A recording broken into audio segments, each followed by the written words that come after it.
हम समझेंगे सेलों का निर्माण यानी रॉक्स, चट्टाने।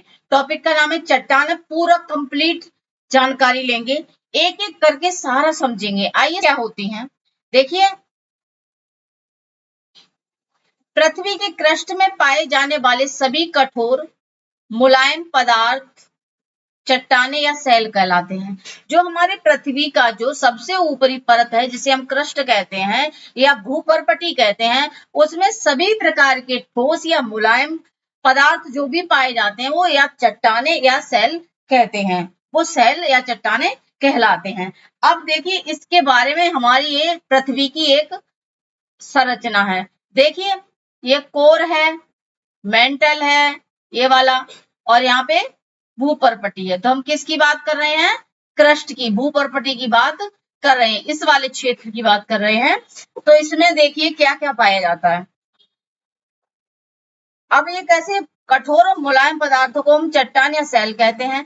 अब देखिए इसमें क्या है, 98% क्रस्ट का हिस्सा केवल 8 प्रमुख तत्वों से निर्मित होता है। यानी जो हमारा क्रस्ट है जो पृथ्वी का सबसे ऊपरी परत है उसका 98% हिस्सा किससे बना हुआ है, यानी 8 तत्वों से मिलकर बना है। अब देखिए 8 तत्व कौन कौन से होते हैं, देखिए ऑक्सीजन, सिलिकॉन, एल्युमिनियम, लोहा, कैल्शियम, सोडियम, पोटेशियम और मैग्नीशियम। ये टोटल कितने हैं, 8 तत्व हैं। इन्हीं 8 तत्वों से 98% हमारा जो क्रस्ट का भाग है वो इन्हीं से निर्मित है। आई होप आपको यहाँ तक समझ में आया होगा।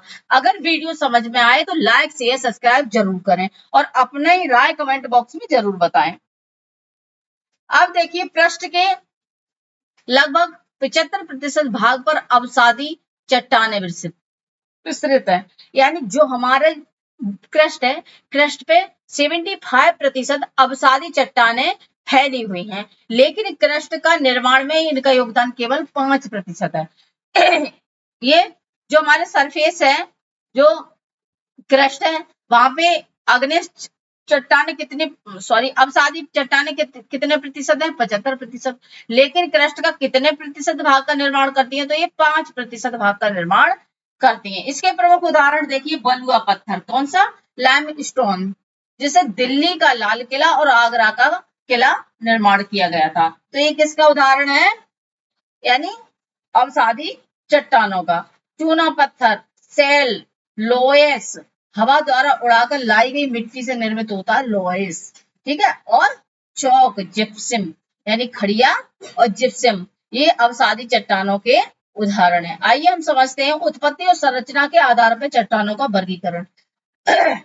सॉरी, उत्पत्ति और संरचना के आधार पर चट्टानों को 3 भागों में बांटा गया। कितने भागों में बांटा गया, 3 भागों में। सबसे पहले आग्नेय चट्टान जिसे बोलते हैं इग्निशियस रॉक्स, फिर है सेडिमेंट्री रॉक, फिर है मेटामॉर्फिक रॉक। अब देखिए हम आग्नेय चट्टाने बोलते हैं पृथ्वी की आंतरिक चट्टाने मैग्मा और लावा के ठंडे होकर ठोस होने से निर्मित होती हैं। यानी हमारा जो पृथ्वी के अंदर जो हमारा तरल पदार्थ है, मेंटल वाला जो भाग है, वहां पर एक संक्रमण क्षेत्र होता है जिसे दुर्बल मंडल बोलते हैं। उसमें क्या होता है, मैग्मा और लावा ये क्या करते हैं, ठंडे होकर के वहां पे जम जाते हैं। तो उसी से हमारी चट्टाने कौन सी निर्मित होती है, आग्नेय चट्टाने यानी इग्नियस रॉक का निर्माण होता है। हम इसको डिटेल से समझेंगे। अभी हमें ओवरव्यू देखते हैं, फिर एक एक को समझते हैं। सेडिमेंट्री रॉक ये क्या होती है, प्रकृति के दूतों द्वारा मलबे के परतों में जमा होने से परतदार चट्टानें होती हैं। यानी प्रकृति के दूत कौन होते हैं, हवा है, बाढ़ है, ठीक है, टूट फूट जितनी हो रही है तो एक दूसरी परत जुड़ दब जाती है जिससे इसका निर्माण होता है। और देखिए मेटामॉर्फिक रॉक क्या है, अत्यधिक ताप और दाब के कारण आग्नेय और अवसादी चट्टानों का बदला हुआ रूप क्या कहलाता है, कायांतर या रूपांतर रॉक कहलाता। आइए हम समझते हैं आग्नेय चट्टान। सबसे पहले क्या है, इग्नियस रॉक समझते हैं। ये पृथ्वी की प्राथमिक चट्टान है। अगर क्वेश्चन आ जाए कि पृथ्वी की प्राथमिक चट्टानें कौन है, तो आग्नेय रॉक है। इसका निर्माण ज्वालामुखी प्रक्रिया के दौरान, जब हमारा ज्वालामुखी प्रक्रिया होती है, ज्वालामुखी फटता है, उसके दौरान मैग्मा या जो मैग्मा हमारा जमीन में होता है उससे या लावा के ठंडे होने से होकर के जमने या ठोस होने से होती है। जब हमारा ज्वालामुखी फटता है तो हमारा जो मैग्मा या लावा होता है या तो जमीन के ऊपर निर्माण करती है या जमीन के अंदर विभिन्न प्रकार की आकृतियों का निर्माण करती है। इनकी विशेषता देखिए क्या क्या होती है। आग्नेय का ये चट्टान अत्यंत कठोर होती है। कैसी होती है? बहुत ही कठोर होती है, संघनन होती है और रवेदार होती है। क्वेश्चन अगर यहाँ से पूछे कि एक चट्टानी कैसी होती है, अत्यधिक कठोर होती है, संघनन और रवेदार होती है। इसमें परतें नहीं पाई जाती। ये बहुत मोस्ट इंपोर्टेंट है कि इसमें परतें नहीं पाई जाती है। अत्यधिक ताप के कारण इनमें जीवाश्म भी नहीं पाए जाते हैं। तो इसमें परतों का भी अभाव होता है, जीवाश्म भी नहीं पाए जाते। रासायनिक अपक्षय की तुलना में यहाँ पे देखिए रासायनिक अपक्षय नहीं होता है इन रॉक में, क्योंकि यहाँ पे भौतिक और यांत्रिक अपक्षय अधिक होता है। आर्थिक दृष्टि से बहुत ही समृद्ध है। इनमें लोहा, निकेल, तांबा, सीसा, जस्ता, क्रोमाइट, सोना जैसे बहुमूल्य खजाने पाए जाते हैं।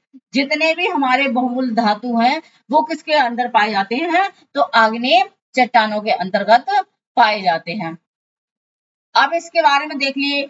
अब ये देखिए 8 वो यहाँ पे बहुमूल्य कौन कौन से खनिज है, जैसे लोहा, निकेल, तांबा, सीसा, जस्ता, क्रोमाइट, सोना है। और ये किससे बनती है? आपने देखा कि ये ज्वालामुखी के मैग्मा से निर्मित होती है। इसे जीवाश्म नहीं होते हैं और अत्यधिक ताप के कारण निर्मित होती है। और इसमें क्या होता है? यांत्रिक और भौतिक अपक्षय अधिक होता है। आइए हम समझते हैं गहराई का प्रभाव। आंतरिक बनाम बाहर आग्नेय रॉक, इनको भी हमने दो भागों में बांटा है। कौन सी? ऊपर जमीन के ऊपर ये कैसी आकृति बनाती है और जमीन के अंदर ये कैसी आकृति बनाती है। तो देखिए आंतरिक अग्नि, अब ये मैग्मा का धरातल के अंदर धीरे धीरे ठंडा होना। जब हमारा ज्वालामुखी फटता है तो हमारे मेंटल में जो दुर्बलता मंडल होता है वहां पे तरल पदार्थ होता है, तो उस तरल पदार्थ से ही हमारा जो मैग्मा है वो ऊपर निकलता है। अगर वो जमीन के अंदर है तरल पदार्थ ज्वालामुखी का तो उसे मैग्मा कहते हैं, और जो और जमीन से ऊपर आ गया तो वो क्या बोल लावा बन जाता है। ठीक है, तो हम ये देखते हैं जमीन के अंदर ये हमारा जो मैग्मा है तो इनसे कितने प्रकार की आकृति बनती है। ये परिणाम क्या होता है? रवे बड़े बड़े होते हैं। जो जमीन के अंदर होता है उसके रवे बड़े बड़े होते हैं। इसके उदाहरण क्या है? ग्रेनाइट और गैब्रो। ठीक है, विशेषता भू आकृतियां बनाता है। तो आंतरिक अग्नि कौन सी आकृतियां बनाती हैं? बैथोलिक, लेकोलिक, फैकोलिक, सिल और डाइक। ये आकृतियां कहाँ बनती हैं? जमीन के अंदर बनती हैं। अब बाह्य अग्नि देखिए, प्रक्रिया लावा का धरातल पर आकर तेजी से ठंडा हो जाए। जब हमारा ज्वालामुखी फटता है तो देखिए ये ज्वालामुखी है और ये लावा आकर के ये यहाँ पे ठंडा हो गया तो ये विभिन्न प्रकार की आकृतियां बनाता है। रवे बहुत बारीक होते हैं। देखिए यहाँ पे जो आंतरिक मैग्मा है इसके रवे बड़े होते हैं और इसके बारीक होते हैं। ठीक है, ये क्या बनाता है? बेसाल्ट और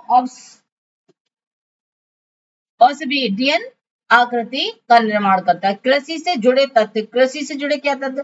बेसाल्ट चट्टानों से क्षरण से रेगुर यानी काली मिट्टी का निर्माण होता है जो कपास की खेती के लिए बहुत ही उपयोगी होती है। जो हमारी बेसाल्ट है जो जमीन के ऊपर बनती है उससे क्या होती है? वो कपास के लिए बहुत ही उपयोगी होती है।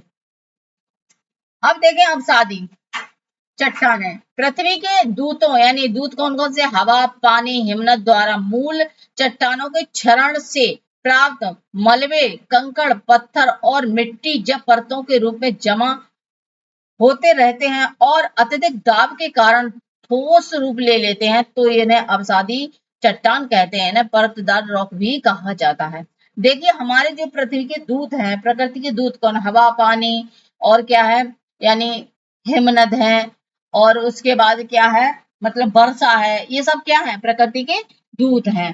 तो इससे क्या होता है कि जब भारी संख्या में इन जैसे चट्टानों का क्षरण हुआ तो वहां पे बहुत सारा मलबा इकट्ठा हो गया, कंकड़ पत्थर इकट्ठे हो गए। जैसे पानी है तो बाढ़ आई तो बहुत सारी रॉक को ढकेल के ले गई तो एक जगह परत दर परत जम गई तो उसे ही बोलते हैं, इसे बोलते हैं परतदार रॉक और अवसादी रॉक। अवसादी रॉकों को ही परतदार रॉक कहते हैं। विशेषता या गुण क्या है इसके? देखिए ये चट्टानें पूर्णतः परतदार होती हैं। इन्हें वनस्पति, जीव जंतु, सूक्ष्म जीवों के जीवाश्म प्रचुर मात्रा में पाए जाते हैं।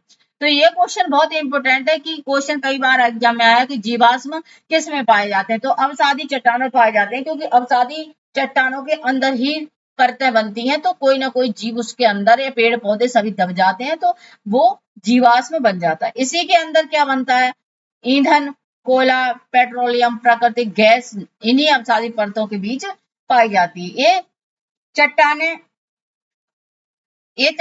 उपेक्षाकृत, यहाँ पे कृत कर लेना, उपेक्षाकृत मुलायम होती हैं, इसलिए इनमें अपरदन और अपक्षय की बहुत क्रिया होती है। देखिए वहां पर यांत्रिक और भौतिक अपरदन हो रहा था, किसमें, आग्नेय में, और यहाँ पे कौन सा हो रहा है, अपक्षय और अपरदन ज्यादा हो रहा है। अब देखिए यहाँ पे हम की पॉइंट देख रहे हैं अवसादी चट्टानों के। देखिए ये मुलायम होती है इसलिए अपरदन बहुत होता है। जीवाश्म प्रचुर मात्रा में पाए जाते हैं। जीवाश्म ईंधन, कोयला, पेट्रोलियम, प्राकृतिक गैस का ये प्रमुख स्रोत है। अपरदन क्या होता है, देखिए हवा, नदी और हिमनद द्वारा चट्टानों का क्षरण ही अपरदन कहलाता है। परतदार जमाव क्या होता है, मलबे, मिट्टी, कंकड़ पत्थर का परतों में बिछना ही परतदार जमाव होता है। अब जमाव क्यों होता है, दबाव और असंपीड़न, अत्यधिक दबाव के कारण ठोस परतदार चट्टानों का निर्माण होता है। अब देखिए कुछ की पॉइंट देख लेते हैं। उपेक्षाकृत मुलायम, इसलिए अपरदन बहुत तेजी से होता है। जीवाश्म मात्रा में मौजूद होते हैं। अब ये देखो तेल है सारा। अब देखिए एक बड़ा रोधावास क्रस्ट के 75% क्षेत्र पर विस्तृत, लेकिन क्रस्ट के कुल निर्माण में योगदान 5% है। अब ये 75% क्रस्ट में पाई जाती है अवसादी, लेकिन कितना भाग बनाती है, 5% भाग का निर्माण करती है। अवसादी चट्टानों का प्रमुख उदाहरण उनकी विरासत। अब देखिए विरासत क्या, बलुआ पत्थर, वास्तुकला का आधार, इसी से दिल्ली का लाल किला और आगरा का किला भी बनाया गया। किससे, बलुआ पत्थर। अगर पूछ ले कि बलुआ पत्थर किस रॉक का उदाहरण है, तो अवसादी रॉक का उदाहरण है। और ये देखो चूना पत्थर, लाइमस्टोन, निर्माण उद्योग और सीमेंट का प्रमुख कच्चा माल यहाँ से मिलता है। कहाँ से मिलता है, अवसादी सेल से। सेल महीन कणों वाली चट्टान है, लोएस। देखिए ये जो बन गया हवा से उड़ करके, ये जो आकृति बनी है, इन्हीं को लोएस बोलते हैं। हवा द्वारा उड़ाकर लाई गई बारीक मिट्टी से निर्मित विशाल और उपजाऊ मैदान को लोएस बोलते हैं। खड़ी और जिप्सम कृषि और निर्माण में अत्यधिक उपयोगी होती है। आइए आगे देखते हैं रूपांतर चट्टाने या कायांतर चट्टाने, मेटामॉर्फिक रॉक। जब अग्नि और अवसादी चट्टानों में अत्यधिक ताप, टेम्परेचर और दाब, प्रेशर के कारण इनके मूल रूप, रासायनिक संगठन और भौतिक गुणों में पूरी तरह बदलाव आ जाता है, तो उसे रूपांतर चट्टाने कहते हैं। विशेषता, ये सभी चट्टानों में सबसे अधिक कठोर और संघनन और प्रतिरोधी होती है। रूपांतर सबसे वैसी होती है कठिन, कठोर। रूपांतर की प्रक्रिया में पुनर्विकरण होता है, जिसमें चट्टानें चमकीली दिखाई देती हैं, जिसमें जीवाश्म नष्ट हो जाते हैं। देखिए टेम्परेचर और प्रेशर के कारण इनका निर्माण हो गया। देखिए रूपांतर चट्टानें प्रकृति के सबसे कठोर और प्रतिरोधी रूप है। जब आग्नेय अवसादी चट्टानों में ताप और प्रेशर के कारण मूल चट्टानें रासायनिक संगठन और भौतिक गुणों में पूरी तरह बदल जाता है, तो उसे क्या कहते हैं, रूपांतर चट्टानें कहते हैं। सर्वाधिक कठोर होती हैं ये, ठीक है। यहाँ पे रिसाइक्लिंग की प्रक्रिया होती है, प्रक्रिया के कारण ये चमकीली हो जाती है। जीवाश्मों का विनाश, इसमें बहुत ताप होता है, तो जीवाश्म इसके अंदर नहीं पाए जाते हैं। अगर पूछे जीवाश्म किस में पाए जाते, अवसादी में।